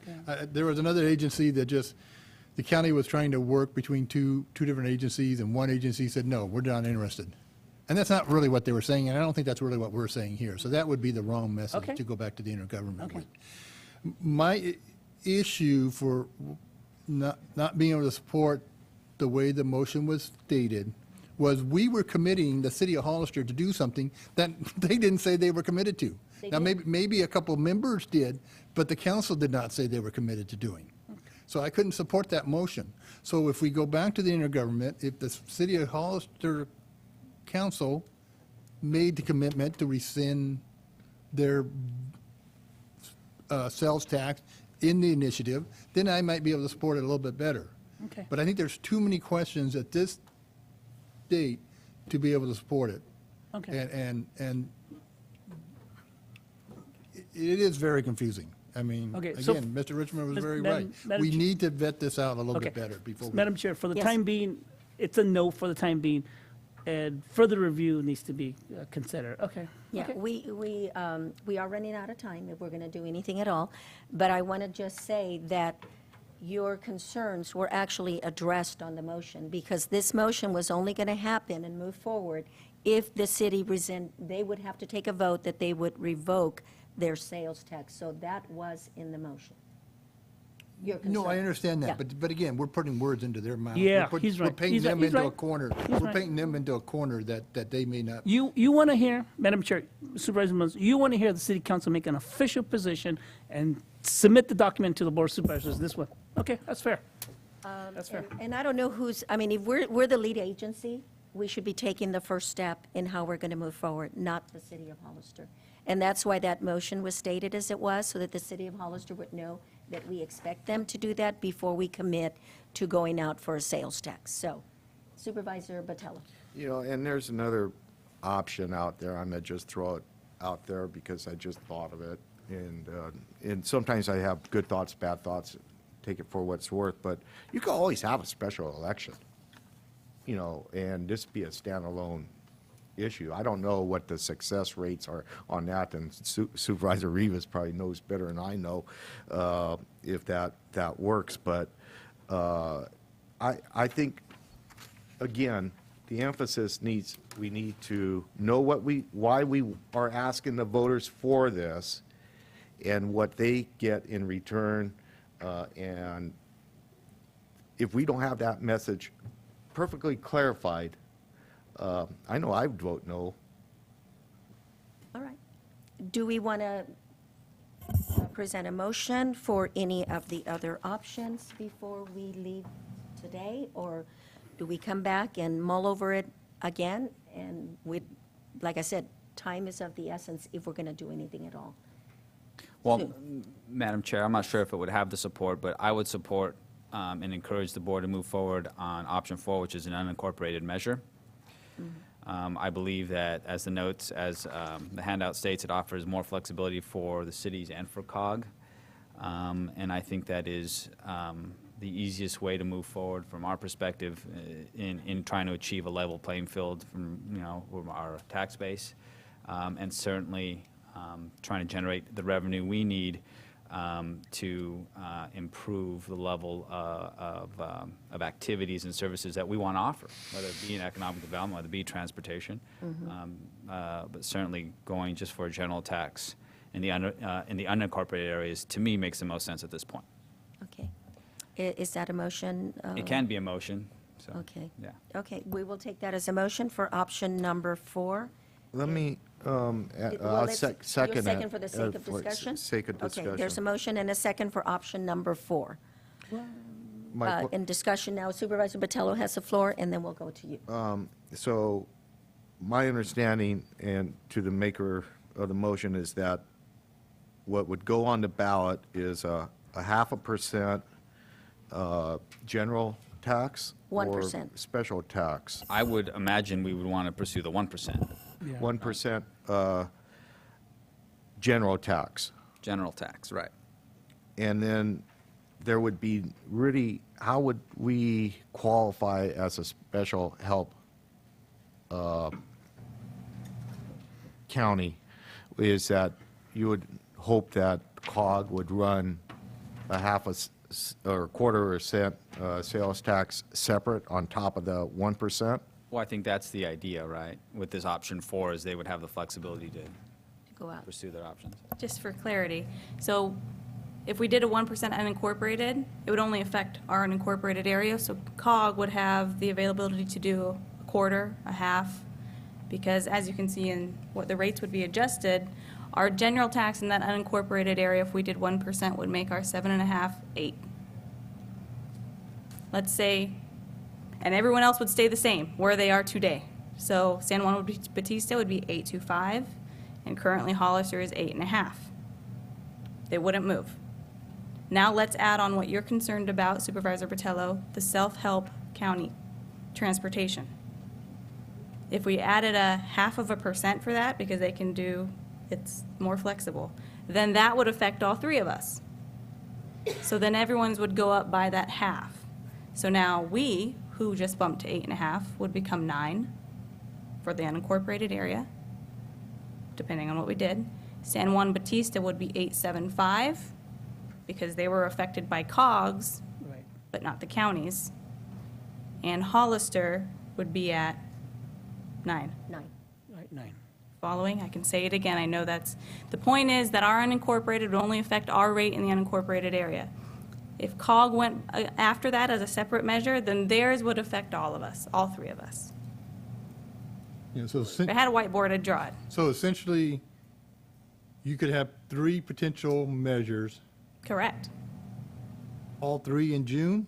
None, I would hope No, not. I'm just saying. Right. One scenario could be all 3 in June.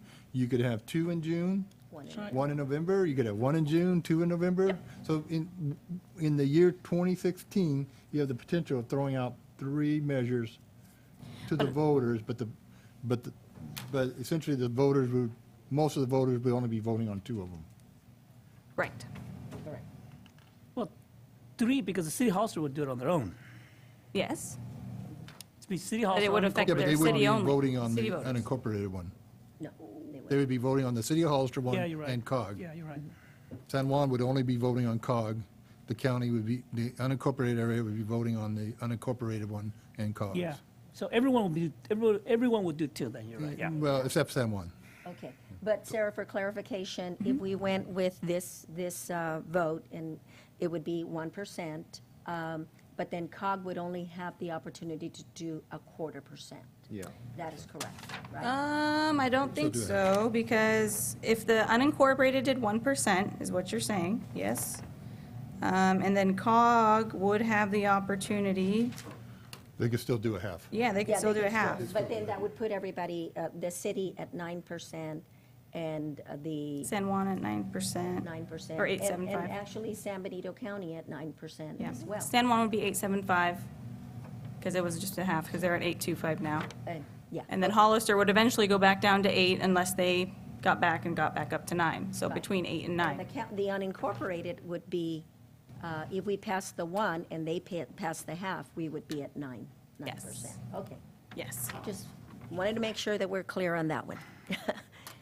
Okay, so any other comments? Since we've got this, I should go ahead and take a vote? Yeah. Okay. And before you call for the vote, I just want to say, I'm not sure I'm ready for this one too, because this does send the message to the city that we're going on our own. This says to the intergovernment, no, we don't want to discuss this. And that's not quite the message I'm ready to send at this point. I'd like to hear from the city, I guess it would have to be the full city council. Are you committed to this? Are you committed, will you take a vote to rescind your 1% and have it as part of the initiative that you would do that? So, Now, I don't know that we can ask them, they have to take a vote in order to find out, because they cannot speak no, I for the understand that. rest. I Yeah. understand, and that's the only way I would take it. Okay. That's the only way I would take it, is they actually passed a resolution saying that That they would do that. do that. Okay, Supervisor Batella. Yeah, wasn't there talk a few weeks ago that we were have a joint meeting to discuss this tax issue? Maybe that would be a little bit more productive to get, the full council and the full board. At this point, I think that sounds we'll need a boxing arena to be not a count, James. No, I think it would be, I think it would be under control. So, okay, so Supervisor, let's go ahead and take the vote, and then we can discuss your option, depending on how this goes. Okay, all those in favor of option number 4 that Supervisor Rivas has presented, and Supervisor Botello has seconded, all those in favor, say Aye. aye. All those opposed? No. No. No? Okay, so it fails 2-3. So we will now discuss other options on how we can come together, and Supervisor Botello, you have requested perhaps a joint meeting with the city? Yeah. So that we can talk about a special tax perhaps that we can all join in and have it specific for roads, the library, and quality of life for San Benito County. Yeah, because maybe they have some information that could enlighten somebody like myself. Okay. Let's, is there a consensus from the rest of the board to move forward? I agree. I think at this point. And do we need to have San Juan, the city council? Well, of San Juan? absolutely. We Okay, would okay, have the just city want of San Juan. It would be the cities and the county. This is, we're asking a lot of the voters, and we have to make sure that we're all on board. because if the 15 electeds are not involved, are on board with how we're going forward, it's not going to fly with Okay. with the voters. All right, CAO, will you please make that happen? Yes. You can't. Call the bat like that phone. Well, my Well, I my can- recommendation is that our staff is really, really busy right now, but I know that the time is of the essence. We're probably going to have a special meeting that will bring us all together, so if you could put that out there, maybe pick a date and a time that we can all respond to, then we can move forward. It's probably going to have to be in the afternoon, Madam Chair. By the- That will Well, work. If we have to do it in the afternoon, Because is- I know the one time they had a 3-agency meeting dealing with Highway 25, they did it in the evening at the Vets Building. Yeah. I think the evening would be They were best all because sitting. San Juan has their meetings in the evening, we do too, and so does Hollister. So I think an evening meeting would be more appropriate. So in the evening, maybe a Monday or a Tuesday evening. Okay. Okay. Yeah, Madam Chair and Board, I just wanted to let you know that I have been in communication with Billy to see kind of where they're at and if he's discussed this with the full council. He actually responded earlier this morning. I talked to him via text, and they haven't talked about it yet as an entire council.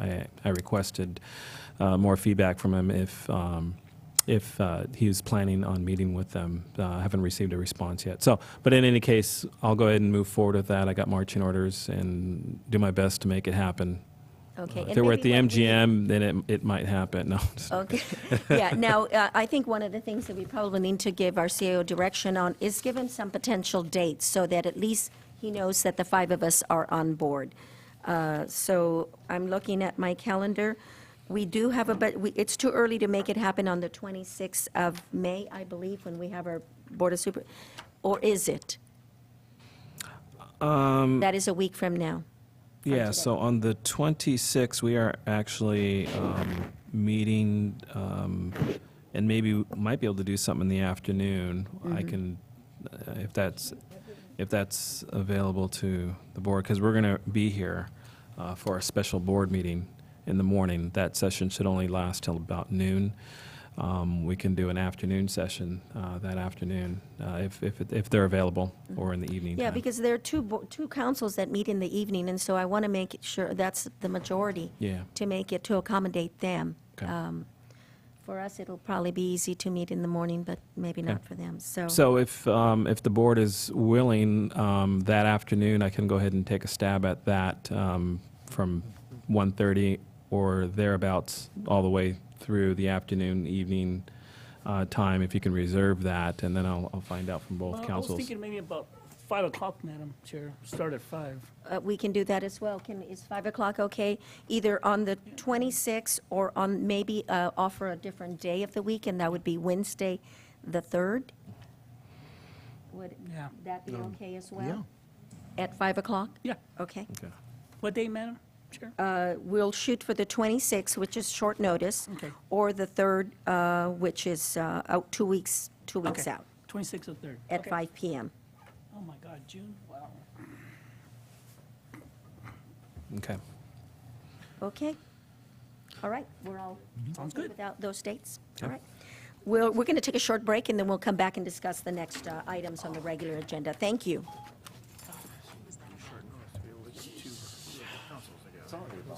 Well, if they're already meeting.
Is that?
We'd like to resume our meeting on regular agenda, and we're going to start with item number 21. CAO Espinosa, if you could lead that one in. Thank you, Madam Chair. Yes, we're on item 21 this morning. I guess there was some discussion from RCRC. Our Supervisor Botello has been in communication with RCRC and discussed having this item on our agenda today. We're fortunate enough to have COG here. Mary, our interim director, she can probably elaborate a little bit more on this particular bill, but I wanted to go ahead and introduce this and also let Supervisor Botello discuss this a little bit as well from his meeting with RCRC. Thank you. Thank you, Madam Chair, CAO. Yes, I gave a little brief report at the last meeting about Senate Bill 16 bills, and RCRC requested that if this board saw fit to take a position on this and perhaps support. And the importance of this is, this will, this is be a tight vote in the Senate, it's believed, and Senator Cannella probably is a good swing vote on this. Senator Cannella represents us. He's very much aware and has been working on, as we've been talking all morning, about road maintenance, and this is a problem statewide with state highways as well as the local roads. And this bill addresses the needs on a local level to a very large extent, and thus, RCRC at our next meeting is going to discuss whether or not we're supported. The controversy, of course, is that there is a multitude of fees that are going to be increased, and that kind of goes against the grain, so to speak, with some, more on the conservative side of the political persuasion.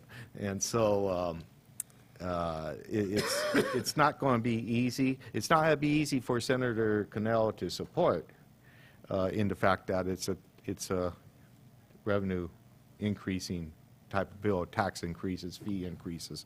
But I feel very strongly that the state has a crisis. It's, we have to maintain our roads. The federal government is not going to step in. They're having problems with their highway trust fund as well in funding that appropriately. So this is what's on the board. So I'll turn it over to Mary to maybe kind of provide some more detail. I can just go quickly over the highlights of the bill and the funding proposal, the kind of the key proposals. The first is that the truck weight fees, which have been diverted to the general fund, would be returned back to transportation to mitigate the damage to roads being caused by heavy trucks. The per gallon excise fuel tax would be increased by 10 cents to make up for the decline in its value lost to inflation. Vehicle license fee would be increased. There's a provisions that it would be increased annually by 0.07% over 5 years. Vehicle registration fees would be increased by $35 per vehicle. Zero emissions vehicles would be subject to an annual $100 registration fee since they're not paying fuel taxes. That's to make up for that. The bill guarantees that all the revenues collected would be used for roads, streets, bridges, and improving freight mobility. And then again, what we talked about on your last item is there is that provision for 5% being set aside for counties in which voters approve on or after July 1st, 2015, transportation sales tax. Okay, thank you. What was the $100 that you were talking about? I missed that. $100 registration fee for zero emissions vehicles. Oh, okay, very good, thank you. Supervisor Munzer? Mary, if this bill doesn't pass, is there any reason to be a self-help county? Is there any other thing, is there anything else out there that would benefit us to being a self-help county? I've seen over the years that, yes, there have been other things that come up where if There's you're nothing a at the self-help county. moment. No. Aware of? No. Okay. All right, thank you. You're welcome. Okay, it's got a lot of mix in there, so you're right, it's a tough one, but I like the $100. I do too, and it touches everybody. That's the whole idea of it. We all use the roads, it touches everybody. Okay. All right, other comments? Comments from the public on this item?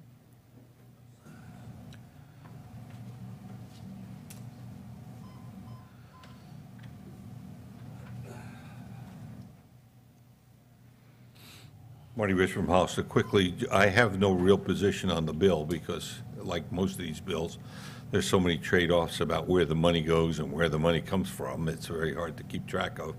I just want the public to realize, and when I talk to the board, I'm also talking to the public.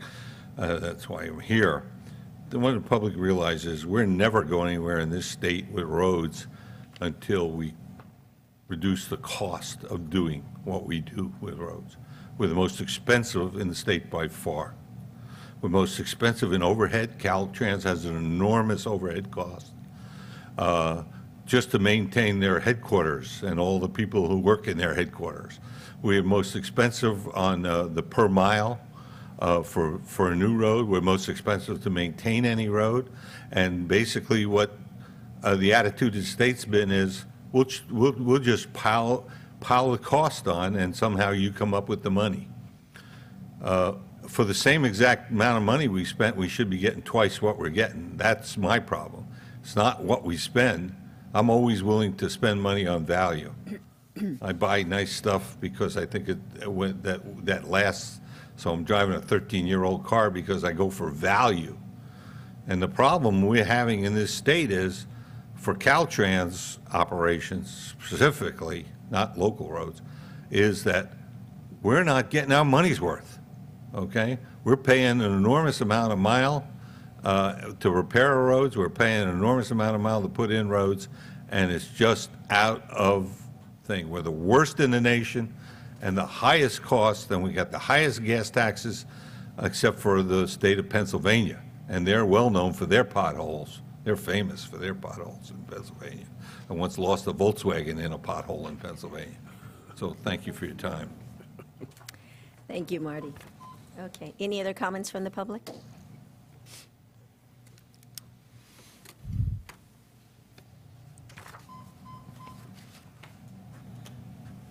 Richard Betancourt, 4140 Southside Road.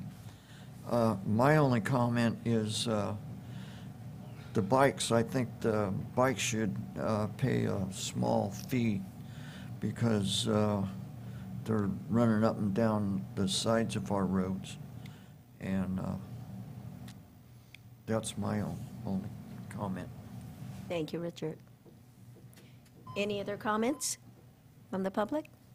Okay, I'll bring it back to the board. I'll move per staff recommendation.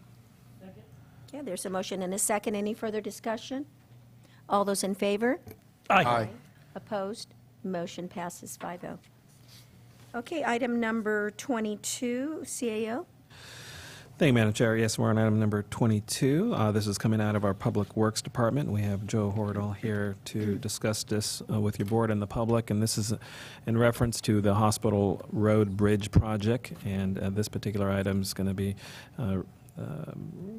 conducting a hearing on the resolution of necessity to authorize the acquisition of a fee interest of 0.88 acres and 0.687 acres as temporary construction easements from a portion of the property located at 331 through 351 Hospital Road in Hollister. So we have Joe Hordell here to discuss this item. Joe? Thank you. So we are asking the board to adopt a resolution of necessity today that we have been working extensively over the years with the property owner and their representative to try and purchase the land we need along the frontage of the property to build the bridge. That we have done extensive work in the design of the bridge, looking at different options of alignments, trying to minimize impacts to the properties, this property and other properties, and based on the engineering work that's gone on to reduce the span of the bridge, which reduces the cost of the bridge. It does impact this property. It takes land off the frontage of it. It's not running through the middle of the property. So while there is land that we need to procure, it's not affecting the long-term viability of the property. We're also asking to acquire temporary construction easements so that we can build the driveways, the ultimate driveways into this property because of the grade differential getting up into the bridge, as well as the work we need to actually build the new roadways. So we are asking the board to make the findings, well, first to receive testimony from the property owner representative. They're here today to conduct then a hearing on the resolution of necessity, and then asking the board to adopt the resolution. It's in your packet for necessity, authorizing and directing the county's outside counsel to proceed with acquisition through, if needed, eminent domain process. And with that, staff and our outside counsel are available for any questions that the board may have. Thank you, Joe. At this time, I'll go ahead and open the public hearing and to include the testimony from the property owner or representative of the property owner. It doesn't appear that there are any at this time, so I will then close the public hearing and the opportunity for testimony, and I'll bring it back to the board for any questions or comments. Okay. Okay, Supervisor Munzer? Sure. Does everything has to be read? Or just make per staff recommendation? I'll read it. Okay, we've conducted a hearing on the resolution of necessity to authorize the acquisition of a fee interest of 0.888 acres and 0.687 acres as temporary construction easement from a portion of the property located at 331 and 351 Hospital Road in Hollister, California, and to make the required findings. And adopt the resolution of necessity. There's no number, correct? Correct. Okay. Authorizing and directing the County of San Benito attorneys to prepare, commence, and file proceeding in eminent domain for the purpose of acquiring necessity right-of-way and the real property interest for the proposed Hospital Road Bridge project. I will second that motion. Okay, any further discussion? All those in favor? Aye. Aye. Opposed? Motion carries. Okay, item number 24, CAO Espinosa. I'm sorry, item number Item 23. 23. Item 23, this is also coming out of our Public Works office. We have Joe here. He's going to be presenting to you a report and direct staff to set public hearing for June 16, 2015, to start the process of creation of a new CSA. And we have Joe here to discuss this. Joe? Right, and there's actually two items that are connected. One is the final map for the Tyler and Roll subdivision, which actually triggers the item before you right now on the CSA.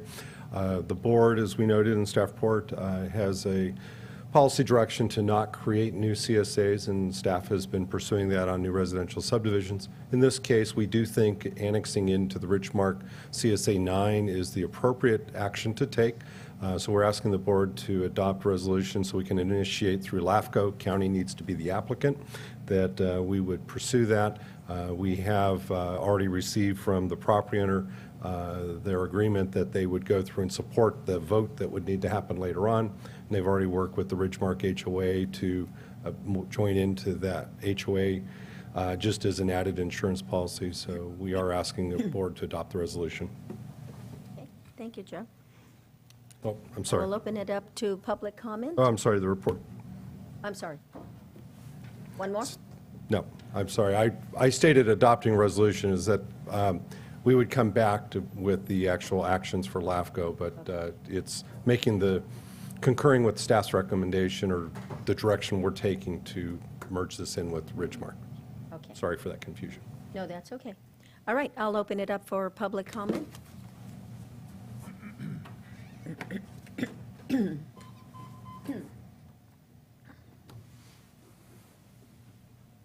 Richard Betancourt, 4140 Southside Road. Anthony, Marge, we're all on, and we're on LAFCO. Aren't we putting a cart before the horse on this issue? No, I believe what Joe said is that the county has to do this first because we will be the applicant to LAFCO. Okay. So as Now- far as approving this CSA. Then it comes back to merger. you after it goes Yes, I before believe that it does, LAFCO? but Joe, I'm not sure if you could come up and clarify that after LAFCO takes action, it does come back? Correct, and that's an important point, is one, this is not preempting the role that LAFCO has with this, and we acknowledge in the staff report that because that is a separate action, we cannot guarantee that LAFCO would approve this. Right. We do think there's a minimal risk if that was to happen, of risk to the county basically of paying streetlight costs in the future. But this is setting us off to go make an application to LAFCO, assuming LAFCO approves that, then we'll come back through the annexation process for the CSA in front of the board and kind of work through that process. Okay, so hopefully that clarifies it, Richard. So, all right, any other comments from the public? Okay, I'll bring it back to the board for a decision. Okay, again, this is in my district, so again, do I have to read the whole thing, or can we just, okay, then I will move per staff recommendation that we ask LAFCO to approve the annexation into existing CSA 9. There's a motion Second. and a second. Any further discussion? All those in favor? Aye. Opposed? Motion carries. Okay, item number 24, CAO Espinosa. Yes, and this is, again, kind of what Joe had mentioned. This is coming out of Joe's office. This is for the approval of a final map, TSM 08-77, track number 317, commonly known as Tyler Knoll, lodged with Clerk of the Board of Supervisors, and accept all offers on the map on behalf of Public Works for public use. So again, we have Joe here to talk a little bit about this as well, if the board wishes. Joe? Right, and so Part B, normally this would have been on consent, but we wanted to make sure we put them together, so we put it on the regular items. Okay, very good. Okay, Supervisor I Munzer? do have a couple of questions. Okay, so we are not accepting the road right away? Armand will come over and talk about that one.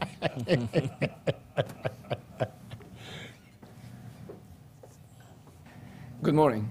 No, we're not accepting the road right away at this point. So they're going to be private? Okay, we'll leave that one alone. And then this recommending action number 3, authorizing the abandonment of a dam maintenance easement. What is that about? There have been a pre-existing dam maintenance easement for drainage purposes on an earlier stage of the subdivision. Earlier on, I mean, So we're it has talking nothing to about do 10, with that. 15, 20 years ago. Has nothing to do with that retention pond that we were looking at? No, Okay, no. that's all I wanted to find. Okay, thank you, Madam Chair. Okay. If you could just stay there, I'll open it up to the public, but in case anybody has any questions. Anybody from the public on this item? Okay, I'll bring it back to the board. Any other questions or comments from the board? Okay, I'll entertain a motion. Okay, move per staff recommendation. Okay, there's a motion Second. and a second. Any further discussion? All those in favor? Aye. Aye. Opposed? Motion carries. Okay, the last item on our regular agenda is item number 25. And CAO? Yes, and this is again coming out of our Public Works office, and this is with regards to our jail expansion project, and request is here to approve the agreement templates for form as required by the State of California for financing of the main jail expansion, and adopt resolution delegating to the county administrator approval to sign the final project delivery and construction agreement and other contract documents necessary to support the main jail expansion project. So we have Joe here to talk about that. Right, so there are a series of agreements that with the jail project, because of how the state of California finances these jail expansions, they're doing lease bonds with outside firms that they're bonding against. And so as a part of that, the bonding companies are looking for collateral, so we would be putting up the property, not the entire jail property, but actually where the construction's occurring, and parking that's associated with that. So what we were asking the board today is to approve the form of those agreements. These are standard agreements that we really don't have the ability to play with. This is kind of take it or leave it by the state. The second piece of that is there is the project development delivery agreement, or construction and development delivery agreement. And that one, we are asking for delegation for the county administrative officer to be able to approve that. Once the Department of Finance finishes the filling in all the blanks on the agreement.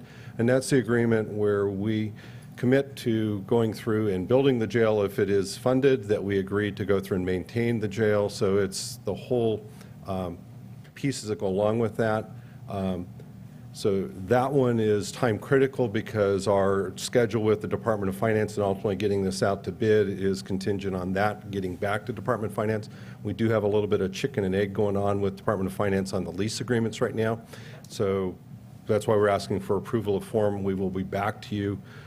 My hope would be the next meeting, but realistically, it's going to be in a month for the leases to actually bring those back to the board filled in, because I can't have the board delegate that to the county administrative officer. The board has to take those actions. But we are moving fast and furious. We were just up in Sacramento on Thursday. We received the state fire marshal's approvals, have pictures of them signing the plans, and then just received a letter while I was sitting in here from the Bureau of Corrections that they signed off on the design for the jail. We're going through the last review cycle for the building permit review right now. So my goal is to have that signed off by the end of this week. So being able to bring the plans and specifications back to the board. My original schedule was that to be on your June 2nd meeting. That'll probably slide a month just because the Department of Finance in their schedules of review. But we are moving quickly to get it out for bid, where we'll then know for certain what our costs are going to be on the project. We've been very diligent on that piece, but it's kind of that incremental getting the pieces moving. This is that next important piece of that. So again, I'm available for questions about this, and I do, and Shirley left. I want to give a major, major, major shout out to Shirley. She worked till 3 a.m. to get through all those documents in the report that was in the packet so that we could be on today's agenda, which is helping us get 2 weeks faster into this. So that was a big thank you. Well, thank her from the board. That's dedication. Any comments, questions before I open up? Supervisor Botello? Yeah, it's amazing how time has flown by, and here we are in 2015. We got to get this jail going next year, or well, we're in the process.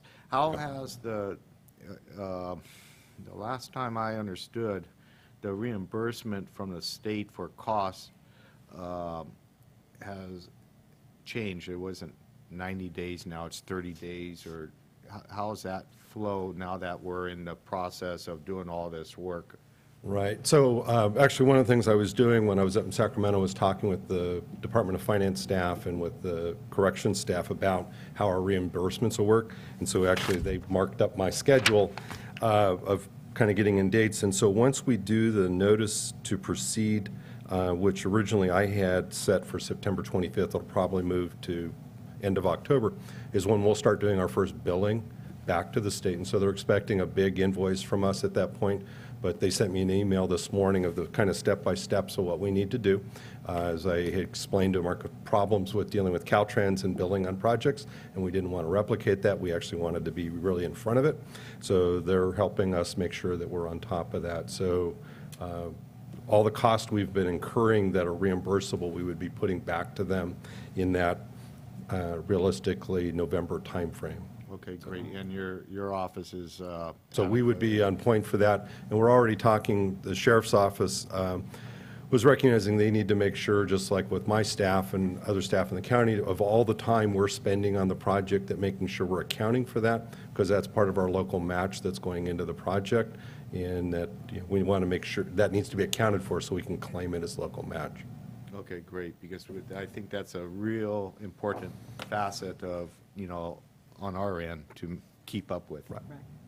Okay, thank you, Joe. I'll open it up to the public for comment on this item. Bring it back to the board for approval, or none?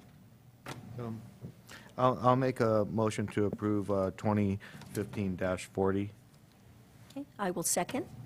Any further discussion? All those in favor? Aye. Aye. Aye, opposed, motion carries. And so now I'll have council introduce the closed session items before we go into closed session. And the plan will be that we will come back and report out from closed session before we go to lunch. Go to lunch and come back at 1:30 for the hearing. Thank you, Madam Chair. The Board of Supervisors will now adjourn into closed session to discuss agenda items number 26 and 27 on today's agenda. Agenda item number 26 is to confer with legal counsel regarding existing litigation pursuant to subdivisions A and D1 of section 54956.9 in the case of BMC Promise Way LLC doing business as Benchmark Communities versus the County of San Benito under case number CU-15-0056, and that's filed in the Superior Court of San Benito County. Agenda item number 27 is to confer with real property negotiators regarding property located at 1135 San Felipe Road, APN number 051-110-034, located in Hollister, California. The agency negotiators are Alan Yamamoto, Behavioral Health Services Director, Joe Horwittle, Interim Public Works Director, Ray Espinoza, CAO, Joe Paul Gonzalez, Clerk Recorder Auditor, Maria Sanchez, Behavioral Health Case Management Services / Administrative Services Specialist 2, Matthew Granger, County Counsel, Barbara Thompson, Assistant County Counsel, and Shirley Murphy, Deputy County Counsel. Negotiating parties are George L. Renz. Under negotiation is the price and terms of payment, and the authority for this closed session can be found in Government Code Section 54956.8. Anyone from the public that would like to address these two closed session items before we adjourn to closed session? Okay, we will now go into closed session. Thank you.